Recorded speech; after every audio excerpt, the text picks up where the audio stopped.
अरे यार 3 बज गए, फिल्म शुरू होने वाली है। तू क्या कर रही है? बस मुझे 5 मिनट दे, मैं तैयार होकर आती हूँ। अरे बहू, तू अचानक कहाँ जा रही है? तेरी सांस तुझे आवाज दे रही है। अरे छोड़ना, ये बुढ़िया कभी नहीं सुधरेंगी। क्या हुआ माँ जी? मैंने आपको कितनी बार मना किया है कि मुझे जाते वक्त पीछे से मत टोका करो। मैं फिल्म देखने जा रही हूँ। तू भी चली जाएगी तो मेरे लिए खाना कौन बनाएगा बहू? मैं सुबह से भूखी बैठी हूँ। अरे माँ जी, आप कौन सा घर का काम करती हो जो आपको भूख लगी है? अच्छा, मुझे देर हो रही है, मैं जा रही हूँ। चलना प्रिया। प्रीति के जाते ही रमा देवी अपनी किस्मत को कोसते हुए सारा दिन घर में भूखी रहती है। इस तरह प्रीति बहू होने का कर्तव्य कभी नहीं निभाती और दूसरी तरफ वह अपनी सास के खाते में से पैसे निकालकर अपने सारे शौक पूरे करती है। लेकिन रमा देवी इस उम्मीद में थी कि एक दिन उनकी बहू में सुधार आएगा। फिर एक दिन रमा देवी की जुड़वा बहन मालती देवी वहां आती है। अपनी बहन को घर के काम करते देख आंख बबूला हो जाती है। अरे यह सब यहाँ क्या चल रहा है? रमा, तेरी बहू कहाँ है? तू घर के काम कर रही है। रमा देवी भावुक होकर रोने लगती है। अब तुझसे क्या छुपाऊं मेरी बहन, मेरी बहू रत्ती भर भी मेरी इज्जत नहीं करती। मजबूरी में मुझे घर के सारे काम करने पड़ते हैं।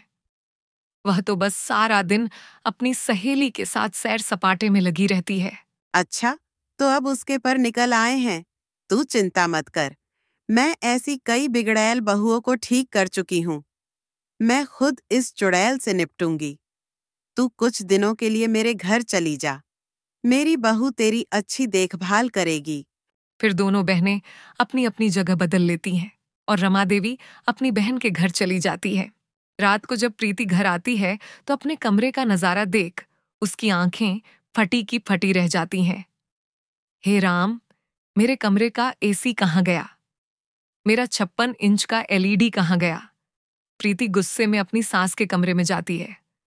तभी वह देखती है कि उसके कमरे का एसी और टीवी उसकी सास के कमरे में लगा हुआ है और मालती देवी एसी की हवा खाते खाते आराम से सो रही हैं।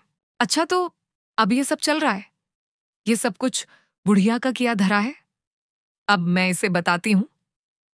ये सब क्या है? माँ जी, आपकी हिम्मत कैसे हुई मेरे सामान को हाथ लगाने की? क्यों बहू, ये सारा सामान क्या तुझे तेरे पिताजी ने दिया है? तू ये मत भूल, ये सारा सामान तूने मेरे पैसों से खरीदा है। तुझे क्या लगता है कि मैं सब कुछ भूल गई? मैंने अपनी सारी चीजें अपने कमरे में उठा ली। तुझे कोई ऐतराज है? चल जा यहां से। अब मुझे आराम से एसी की ठंडी हवा में सोने दे। मालती की बातों का जवाब ना बनता देख प्रीति अपने दांत पीस कर रह जाती है। अगले दिन प्रिया और प्रीति शॉपिंग पर जाने की तैयारी करते हैं। प्रीति जैसी स्कूटी में बैठी है तभी मालती देवी स्कूटी की चाबी निकाल लेती है। अरे ये स्कूटी कहाँ लिए जा रही है? ये भी मेरे पैसों से खरीदी गई है। माँ जी, यह तो आप हद कर रही हैं। मैं बाजार पैदल जाऊंगी क्या? हाँ पैदल जा, वैसे भी तुझे घूमने का शौक है, मुझे तो नहीं। इस तरह मेरी सहेली के सामने मेरी बेइज्जती मत करिए। आप मुझे अच्छे से जानती हैं, आपको बहुत पछताना पड़ेगा। अच्छा, तो तू नहीं सुधरेगी? मेरे ही घर में मुझे ही धमकी दे रही है। तेरी याददाश्त के लिए बता दूं कि यह मकान मेरे नाम पर है।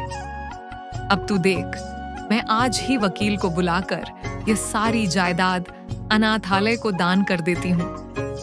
फिर तुझे फूटी कौड़ी भी नहीं मिलेगी। मालती देवी की बात सुनकर प्रीति के पैरों तले जमीन खिसक जाती है। अरे अगर तेरी सास में तुझे जायदाद से बेदखल कर दिया तो तू तो सड़क पर आ जाएगी। तू तो चुपचाप अपनी सास से माफी मांग ले और उनकी देखभाल करना शुरू कर दे। हाँ, तू बिल्कुल सही कह रही है, मेरी सास का कोई भरोसा नहीं है। अरे माँ जी, ऐसा गजब मत करिए। आज के बाद मैं आपको कोई भी शिकायत का मौका नहीं दूंगी। आज से मैं घर के सारे काम खुद करूंगी और मैं आपको एक अच्छी बहू बनकर दिखाऊंगी। कुछ दिनों बाद, ये लीजिए माँ जी, मैंने आपके लिए हलवा बनाया है। आप खाकर बताइए आपको कैसा लगा। वैसे माँ जी, घर का सारा काम हो चुका है, क्या मैं आपके पैर दबा दूं? इस तरह मालती देवी प्रीति को सही रास्ते पर ले आती है और रमा देवी वापस अपने घर आकर रहने लगती है। आशा है कि आपको हमारा वीडियो पसंद आया होगा। अगर आपको हमारी ये कहानी अच्छी लगी हो तो लाइक बटन जरूर दबाएं। आपके विचार हमारे लिए बहुत महत्वपूर्ण हैं, तो कमेंट करके अपनी राय बताएं।